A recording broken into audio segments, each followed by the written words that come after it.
Hi, I'm Wayne Tuttle, and welcome to Chasing Legends.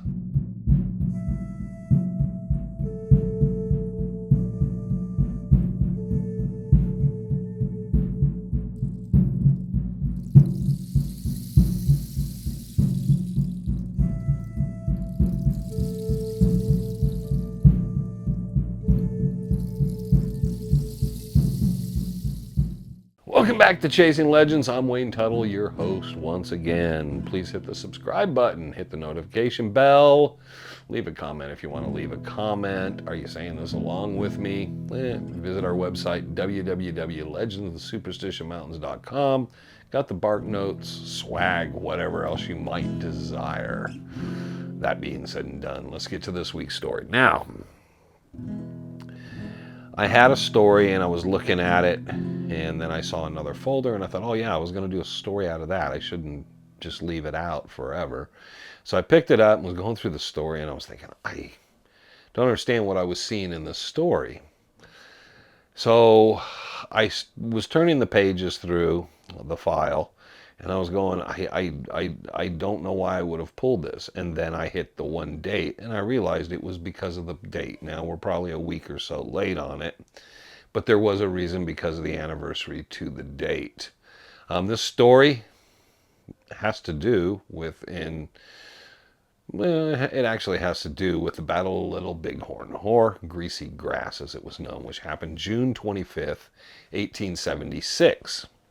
And I was expecting to do it around that week. And I wanted to do it because it was an interesting story. It's a historical story, but it's not about the Battle of Little Bighorn, which has something to do with all this, as you'll see. So we're all pretty much familiar with Custer's, the 7th Cavalry in the Army, and what happened at Little Bighorn, and people have their different theories and this and that over it.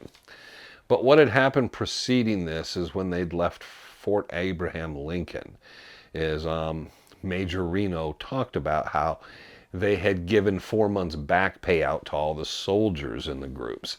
One of the reasons they did this is things had gotten very unpopular, morale was very low, and they felt if they gave out all the back pay at Fort Abraham Lincoln, there would be a lot of deserters. A lot of people would leave and just not come back. So they waited till 4 or 5 days later. They'd been on their march, and they got to the area of the Heart River, and then they started making the back pay and making sure that the soldiers got pay. They figured, they hoped that would help morale. The soldiers would think, okay, when we're done with this, we get back, we can go out and have a good time. The back pay was paid out in gold and silver coins and banknotes, but it was a lot of gold and silver coins and so forth. And they'd been carrying it along with others for buying supplies along their trip. Now, as everybody knows, during that time period, what happened was Custer and the 7th Cavalry just started hounding primarily the Lakota Sioux, but also the Cheyennes, wherever they could go.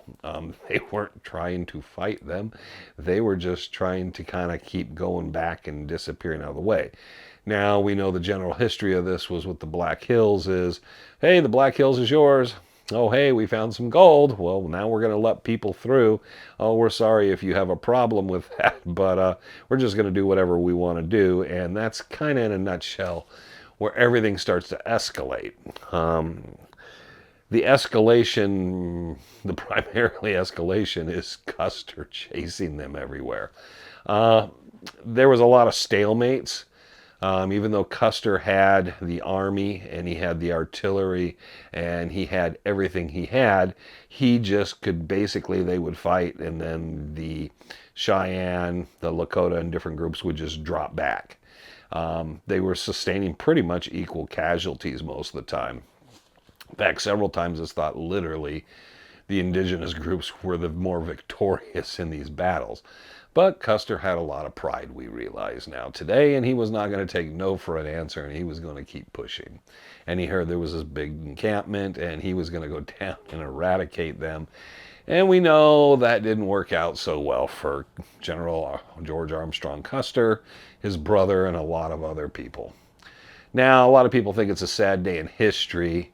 In one way, it showed you sometimes the blindness of people not realizing what they're getting themselves into. And basically, it was a massacre. Very, very made the indigenous groups of the Lakota, the Cheyenne, and other groups very unpopular with the general American public, because the reporters definitely spun it, not like these guys were the aggressors going down on a peaceful gathering. They weren't trying to attack anybody. They just decided to go down while they were sleeping in the morning. And then they woke them up and they found themselves with basically a hornet's nest and way outnumbered. So this kind of the story has to do with the aftermath, because in the aftermath of the battle, the Cheyenne, the Lakota, and different groups were there.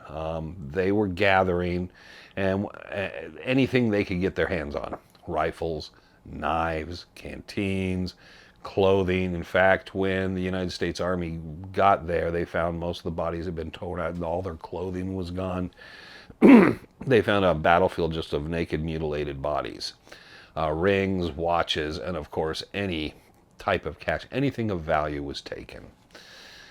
Well, this story actually begins at that point, and as there was two Cheyenne warriors, and the Cheyenne realized, as we're trying to dissipate, if we get caught with this stuff, we're going to be held responsible for everything.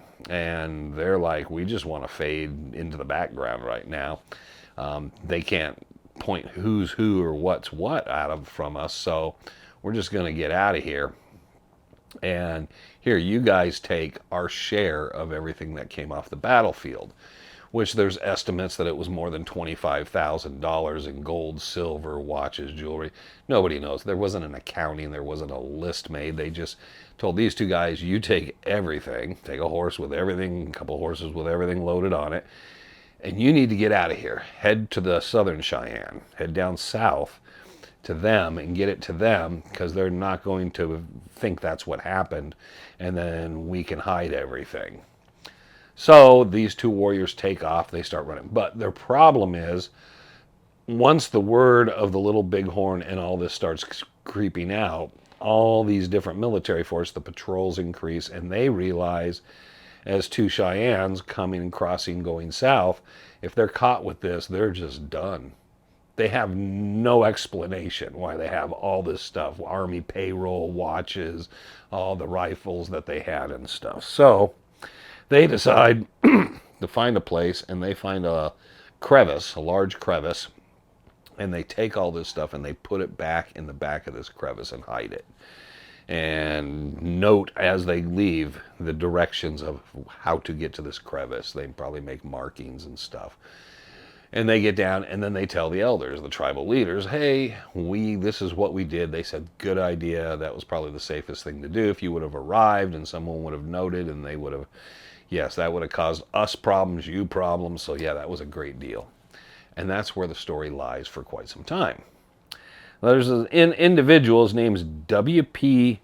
Monour. Now, he's an Indian trader up on the Cheyenne Reservation, and by Busby, Montana. And he starts kind of working, making fair trades, good guy, becomes good friends with one of the chiefs of the Cheyenne named Two Moons. Now, Two Moons is a bit notable. He fought at Little Bighorn.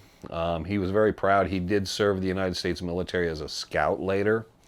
Under General Nelson Miles, he had been discharged from him and working with the government. And in fact, in representing the Northern Cheyenne, he went to Washington, D.C. a number of times to try to get better living conditions and so forth for his tribe. And additionally, he's one of the 3 profiles that they use for portraits for the wooden nickel. I don't think there's as much, mentioned about him. He was born around 1847. So Two Moons becomes good friends with Monour, and the two sit around and talk, and Monour eventually becomes adopted into the tribe. And he takes this very seriously. It's actually a big deal to him. He seems to believe he is inherently part of the tribe, and the tribe seems to accept him very well. And I've known a couple people who were family members from the traders on the reservations, and they seemed, a lot of them, to become part of that culture after they spent so much time there. So Two Moons sits around and he starts telling Moncours about his life and his travels. Moncours actually has a painting done, an oil painting done of Two Moons, a portrait of his friend, and because he considers this a great leader, someone he's met, very proud to know him. And through their friendship, Two Moons tells him, "Look, I have the instructions. I will tell you the instructions." Starts telling him the story of the gold and the silver and everything that these two warriors had hid in this crevice. And he tells him, and Moncours says, "Why don't I make a record of this?" And Two Moons agrees, and Moncours, for preservation, writes down the directions best as Moncours or as Two Moons and some of the others can, so he has these actual directions to where this is. They're not going to retrieve it at this time. It's still probably too close to that time period. So they're trying to let time go by, and nothing else comes of it. 1917, Two Moons passes away. Moncours is very upset. He does, the burial and everything.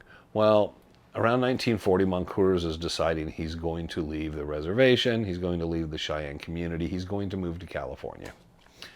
And as Moncours prepares to do this, in the 1930s, he's built a monument. This monument is a giant pyramid dedicated to Two Moons. It's on his property on a little hill there, still exists today. So Moncours builds it, and in it he creates a vault. And it's kind of beyond a tribute. In the vault, he places a rifle from Little Bighorn that Two Moons had, he was very proud of, the painting of Two Moons, a number of other artifacts and things that Two Moons had from his life. And he places these all through there, and in it, he also puts an envelope. This envelope has all the instructions and details and maps that Moncours had drawn from Two Moons of where this cache is of all this stuff. And he puts it in there. It's put in the monument. Then there's a glass plate put up so you can see in it without having to be in it. And the plate glass is sealed. Then a brass plate is put over, a large brass plate, which is the dedication of it, which is basically the 50th anniversary of Little Bighorn, which is June 25th in 1936. So he puts that up, and everything's there, and everything's good. They do the dedication. Eventually, tribe decides to move Two Moons' body and place it right next to the memorial. And that seems to be it. And the plaque says as much, about Two Moons very briefly, but monument to Moncours' friend and the tribal chief. 1940, Moncours leaves, but when he leaves, he has an attorney and an agent work out, and he dedicates all his property and land, which includes the monument and the monument area, to the Northern Cheyenne, so that they will always be able to have it, hold it, and it will be in their care. Now, the Northern Cheyenne later would tell people that Moncours, for years, every summer in June, would come out and visit. He would come out and visit, and there's times they would take the brass plate off, and they would look in to make sure everything's there, put the brass plate up. It had a key. There was offset screws of some sort, so they'd made a special key to take the brass plate off, and it also had a padlock on it.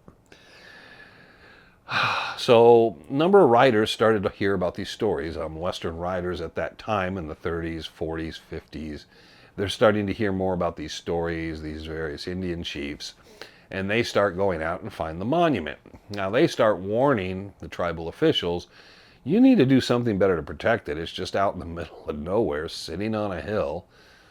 Anybody could mess with this. Why? You got to protect these type of things from vandals. Nobody's thinking much. Now, in the vault, again, there's watches and different things and personal items of Two Moons, his rifle, the painting, and these instructions. And somehow, the instructions idea must have gotten out. Because the local Gazette reporter gets a phone call one day, and someone tells him, hey, Two Moons monument's been broken into. And he's like, what? And they said, I don't want to say anything else, just you need to go out and check it. So he calls the tribal police. They go out, they check, and sure enough, the lock's been cut, the brass plate's been removed, the glass has been removed, and they look inside, and the rifle's there, the painting's there, everything's there but the manila envelope.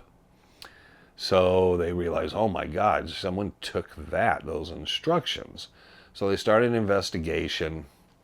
The FBI, who usually handles a lot of incidents like that on the reservation, come out. The newspaper man says the guy that contacted him is going to call back and going to arrange a meeting.